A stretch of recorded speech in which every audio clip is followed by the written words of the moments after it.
탈시설 로드맵 발표 이렇게 해서 시설 유지, 이제 현재 있는 시설들은 유지하면서 네. 20년간 전체적으로 봤을 때 지역사회로 자립 지원을 완성시키겠다 이런 내용이에요. 대충 내용은 알겠잖아요, 금방. 아, 네. 20년 동안 천천히 탈시설화 시키겠구나.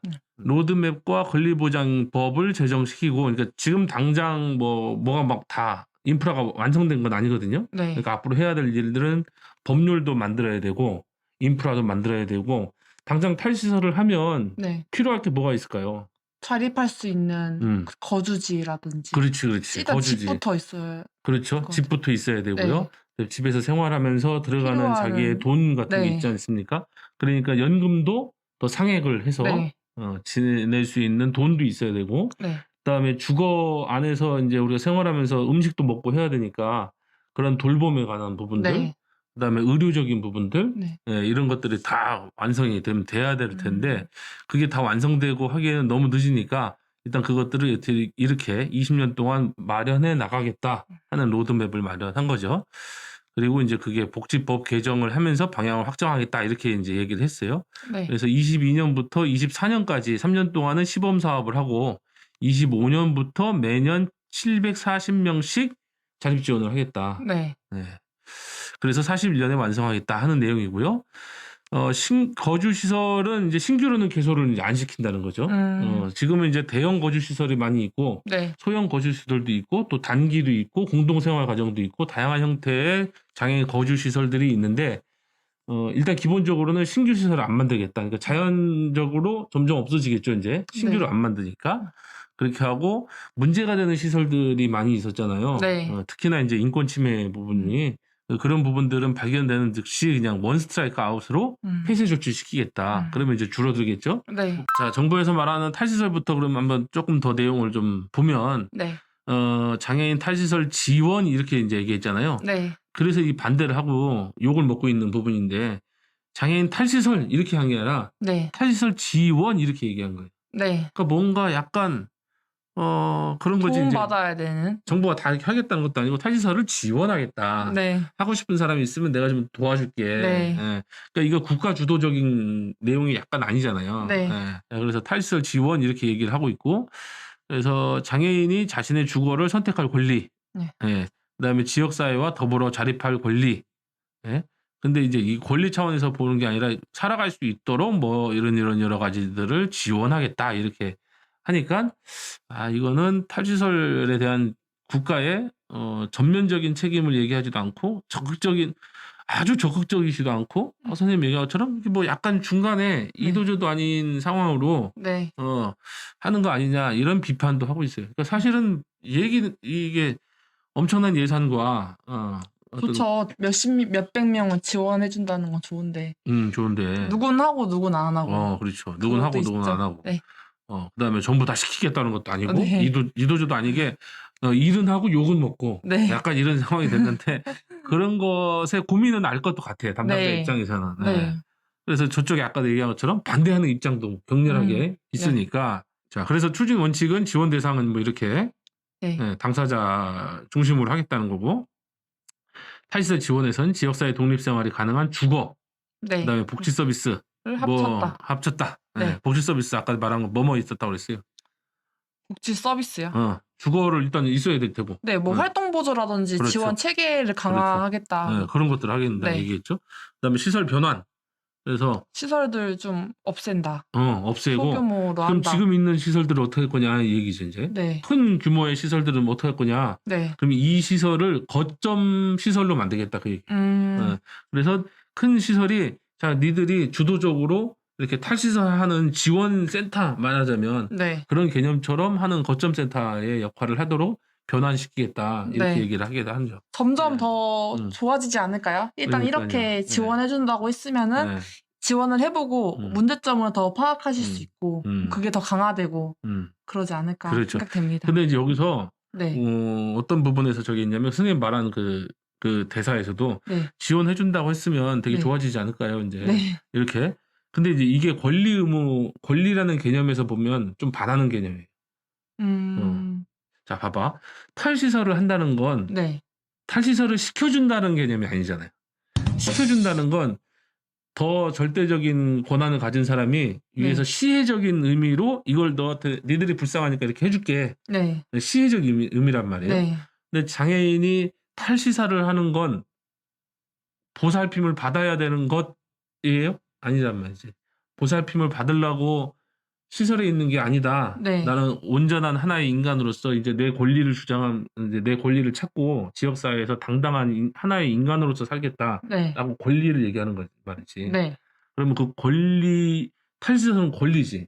네. 지원해줘야 되는 건 의무고, 국가의 의무. 네. 그러니까 지원을 해주시니까 그래도 좋아지지 않을까라는 건 의무를 해야 되는 건 당연한 건데 국가가 네. 마치 시혜적인 입장을 취하고 있는 거죠. 그러니까 또 욕을 먹는 거예요. 그렇게 우리가 관점의 변화가 좀 필요해요. 그렇게 해서 아까 내가 말한 것처럼 이렇게 시범사업 3년 하고 네. 네, 이때 여러 가지의 의견들도 듣고 뭐 법제도도 미비한 걸 완성하고 네. 인프라도 구축하겠다 이렇게 되고 이제 25년부터 41년까지 아까 말씀드린 것처럼 단계별로 완성시키겠다. 네. 이 얘기하는 거죠. 여기도 다 이제 말씀드렸던 거니까 시설 거주 장애인들, 자발적 퇴소 희망자들부터 우선적으로 하겠다. 원하지 네. 않으면은 네. 안 되네요. 그러니까 이제 생활시설에 있는 사람들이 이렇게 가서 물어볼 거 아니에요. 네. 지금 생활시설 구성인들을 보면 발달장애인이 거의 한 60~70% 되거든요. 네. 누구누구 씨, 양반장 씨, 이제, 네.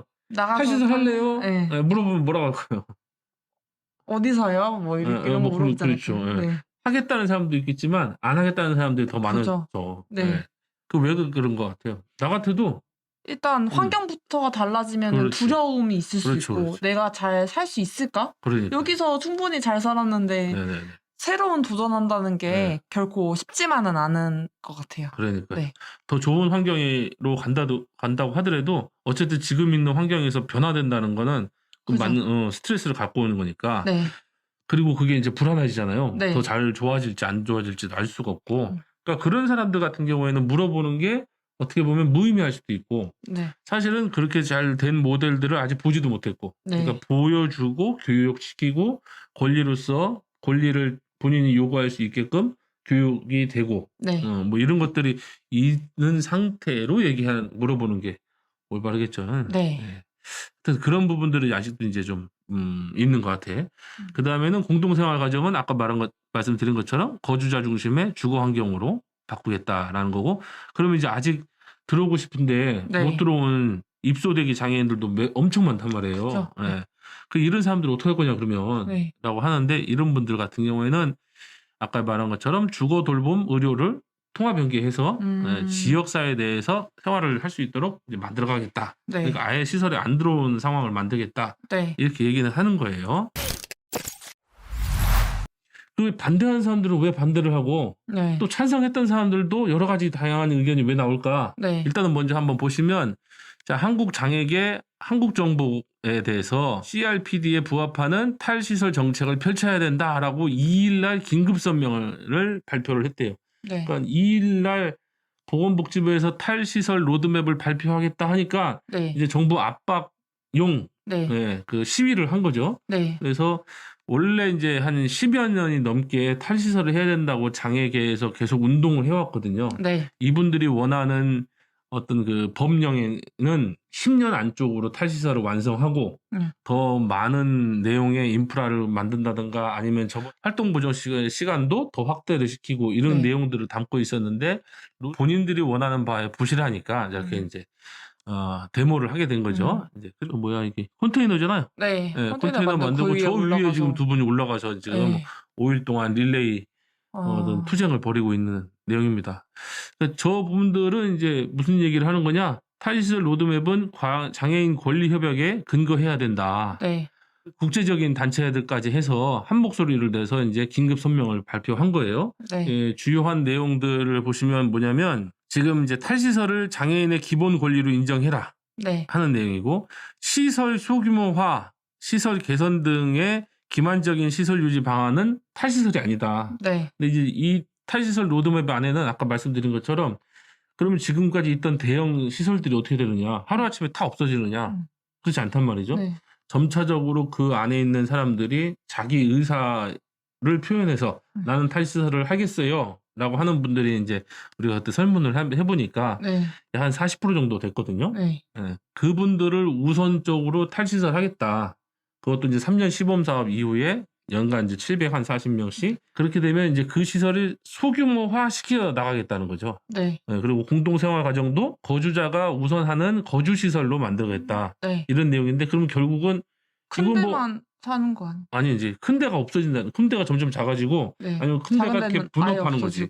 큰 주거 시설이 네. 뭐 한 뭐 몇십 명이 있었어요. 네. 그러면 그걸 5명이라든가 4명이라든가 이렇게 쪼개가지고 작은 그룹홈이든 이렇게 만들 네. 수 있잖아요. 네. 근데 실제로 그렇게 지원하겠다는 내용도 담고 있어요. 네. 그러니까 완전한 탈시설을 해야 된다라고 하는 입장에서 보면 이거는 조금만 시설들을 만들겠다는 거네. 탈시설이 아니고 네. 기대에 부응하지 못하잖아요. 예. 그러니까 이쪽에서도 막 강력하게 지금 이거는 잘못된 정책이다. 네. 너무 안일한 대책이다. 너무 장기간이다. 이런 이야기가 나오고 있는 거예요. 네. 그러면 원래 탈시설을 하려고 부르짖던 곳에서 불만인 내용들은 알겠죠? 네.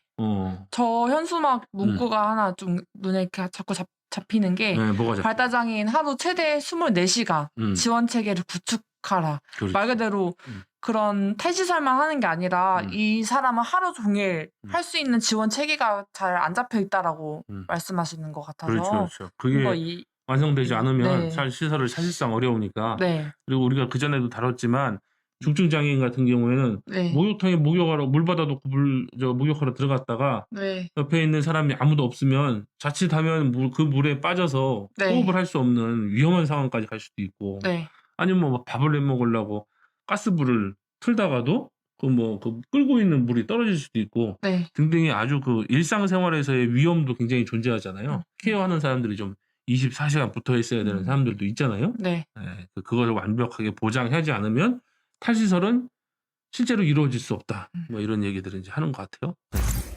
그러면 이제 탈시설을 극렬하게 반대하는 쪽으로 한번 보자고. 여기 사진 보면 소복 입고 있잖아요. 네. 소복을 입고 그 26일 날 정부청사 앞에서 네. 탈시설을 즉각 철폐하라.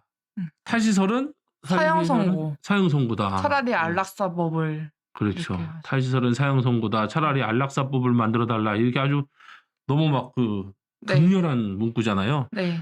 여기 보면 전국 장애인 거주 시설 이용자 부모회 주로 부모님들이고 주로 어떤 장애 유형이냐면 중증 발달 장애인 가정. 네. 예. 이쪽에서는 탈시설은 도대체 누구를 위한 탈시설인가? 우리 얘기는 들어봤느냐? 네. 중증 발달 장애인의 의사도 묻지도 않고 제대로 반영되지도 않고 국가에서 그냥 막 밀어붙이는 거는 우리를 보고 죽으란 얘기다. 뭐 이렇게 이제 얘기를 하는 거죠. 이거는 좀 이제 이해가 돼요? 네. 반대하는 것 자체가 24시간 돌봄이 안 되면 뛰쳐나가고 제어가 안 되는 뭐 사실상 힘센 치매 환자다. 이게 조금 더 반대하는 이유인 것 같아요. 와닿는 것 같아요. 네. 네. 장애 유형별로도 탈시설에 대한 이해관계나 욕구나 가능한 여부도 조금씩 다르죠. 다르게 네. 느껴지는 것 같아. 보면. 네, 여기서 발달장애 그러면 또 그 안에서도 또 우리가 내용을 두 가지로 나눠볼 수 있잖아요. 네. 그 발달장애 안에는 지적이랑 자폐. 이렇게 네, 네, 그렇죠. 네. 발달장애 안에도 자폐와 지적 이제 또 이걸 중복으로 갖고 있는 분들도 있고 네. 지적장애인들은 좀 중증이라고 해도 일상생활이 아예 안 되는 친구들 말고 어느 정도는 그래도 되는 친구들도 꽤 있어요. 네. 그러니까 그런 친구들은 상대적으로 괜찮죠.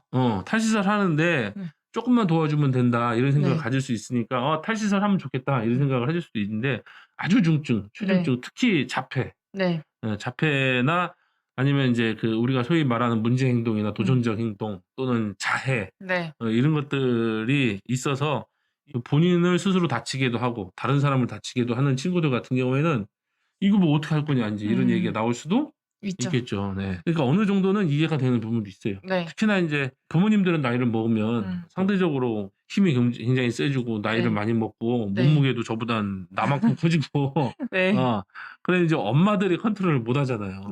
사실상. 그러니까 이제 가족한테 오로지 그 책임이 가거나 아니면 이제 부모님이 돌아가신 이후에는 또 형제한테 가게 되고 하니까 이제 형제를 발달장애 예, 장애인으로 둔 오빠나 네. 동생이나 뭐 사람들 같은 경우에는 시설에 안 있으면 당장 나와서 산다는데 이 겁부터 나는 거죠, 덜컥. 네. 그럼 내가 이제 어떻게 도와줘야 되냐. 내가 24시간 붙어 있을 수도 없고. 네. 만약에 혼자 살다가 뭐 아까 얘기한 것처럼 불이라도 난다든가 감당이 안 된다, 솔직히 이제 이런 차원이겠죠. 예. 이렇게 양쪽이 지금 극렬하게 대립하고 있어요.